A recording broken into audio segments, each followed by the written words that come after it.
Hello everyone, this is Darko 2012 of Global Government News, and I'm reading a mainstream corporate article from CNNmoney.com, and it's titled 7 million lost jobs gone forever. Um, and one part of this whole economic, not recovery, but restructuring is about getting the sheeple used to their standard of living being lowered. So this is the only reason why I would that I would think that the mainstream media, the established media, would publish something like this. Is just to get people conditioned and used to accepting it. So I'm gonna go ahead and read it. It's not like total one way. It does give some good information in here. So, but it is skewed, of course. But here we go. New York, CNNmoney.com. A 2-year string of job losses appears to be near an end, if it hasn't already.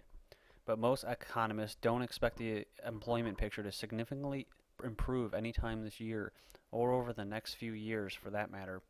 The unemployment rate, which stood at 10% in November, is expected to stay uncomfortably high for the foreseeable future. Some experts even suggested that the labor market won't even be able to fully recover from the 7.2 million jobs lost since the start of 2008 before another recession and a round of job losses.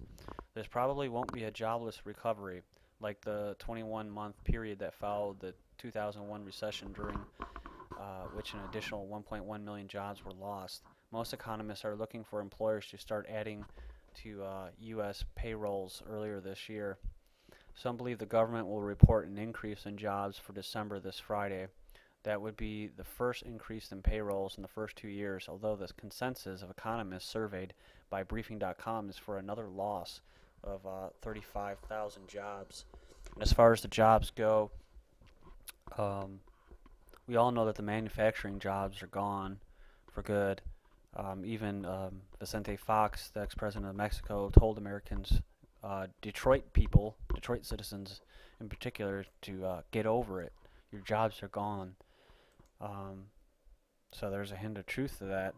And, you know, the jobs that are out there right now are government jobs and security jobs, military, anything that has to do with that. Finance and health, of course. But let's move on here. 10 places for jobs. The first step of climbing out of the job hole is to stop digging. So a positive payroll number would be significant, but the hole the economy fell into during the Great Recession is so deep, the return of hiring won't do much to significantly fix the weak job market. The problem is recovery doesn't mean recovered, said Lakshman Oktanan, managing director of Economic Cycle Research Institute. We need a long recovery to get back 7 million jobs. Actuan believes that even if there is a decent growth this year, there will be slow growth over the course of the expansion. That means that it could take as long as 10 years to recover all the lost jobs. Assumes that there isn't another recession in that time frame. Actathon believes that another recession later this decade is likely. Unemployment heading up. The unemployment rate is forecasted to be unchanged for December, but most economists expect it to rise during the course of 2010, even as employers start adding jobs. Part of that is because the economy needs a gain of more than 100,000 jobs a month just to keep pace with the population growth. The other part of this problem is that there's a large pool of 6 million out-of-work adults who have become discouraged and stopped looking for work, and they are therefore not counted as unemployed. As employers start hiring again, many of those will flood back into the labor force. That will drive up the unemployment rate. Gad Lavanon, Associate Director of Macroeconomic Research for the Conference Board, said he was looking for unemployment at or above 10% all the way through 2010. He doesn't expect unemployment to return to pre-recession levels of under 5% anytime next year, in the next 6 years, sorry. And Bob Chapman, financial forecaster, he says that the real unemployment rate is around 20% right now. So when you keep hearing this 10%, it's really 20% according to his numbers. And yeah, disgruntled or discouraged workers is one factor, but the other factor, I'm not too privy on this, but according to Bob Chapman, who's an expert in this, he says that there was a way that they used to factor the unemployment rate back in the 80s, and that it somehow has changed the way they formulate that. So that's how he gets the 20% number. Um, if you want to know more about that, his name is Bob Chapman, and I'm sure you can find his website and that. I might even post a link. Um, so it says, yeah, 5%. We're not getting back to that anytime soon. Our forecast is for a very mild jobs recovery, probably through 2010, he said. He said low consumer confidence and tight credit will keep consumer spending in check, which in turn will stop employers from adding staff in significant numbers. If you look at previous expansions, consumer confidence was at much higher level than it is now at this point in the cycle, he said. At best, years to recover uh, lost jobs. Even most economists who believe the economy will eventually recoup all the lost jobs say it will take at least several years to get back to pre-recession employment levels. A survey of top economists in November by the National Association of Business Economics found 60% don't expect payrolls to return to pre-recession levels until 2012, and another 35% say it will take even longer than that. Mark Zandi, chief economist of Moody's economy.com, expects that the economy could be adding more than 200,000 jobs a month by March or April, helped by a boost caused by the government hiring census takers. I don't know,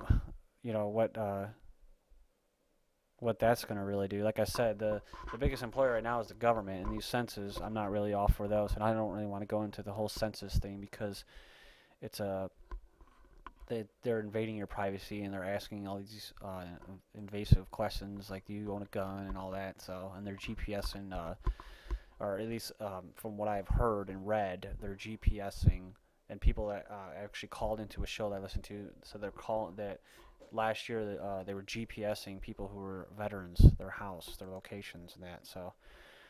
But that's just a sidetrack. And while these lost jobs will only be temporary, Zandi is hoping Congress will pass additional stimulus measures earlier this year that will encourage private sector employers to pick up their hiring. Hiring is going to be slow to get going, but once it gets going, I think we'll see much better growth than many people are expecting. And then, you know, I just wanted to say here, because I may not finish this last part here.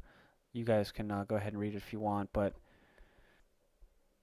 our economy, and I'm not an expert in finance or economics. I have my degree is in journalism and broadcasting, but I pay attention to basically everything when it comes to the economics and science and that.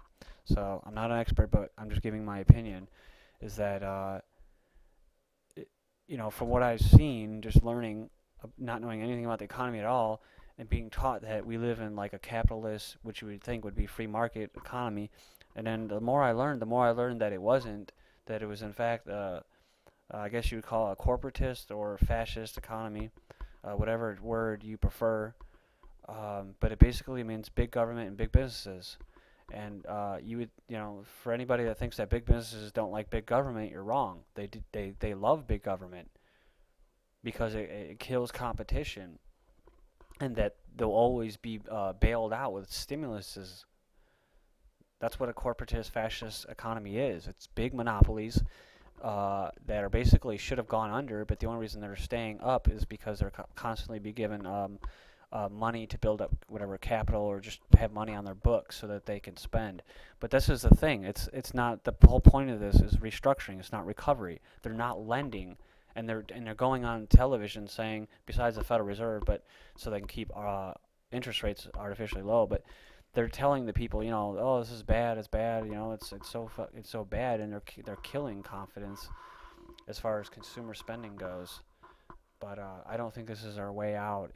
I don't think that we're going to recover by spending more money.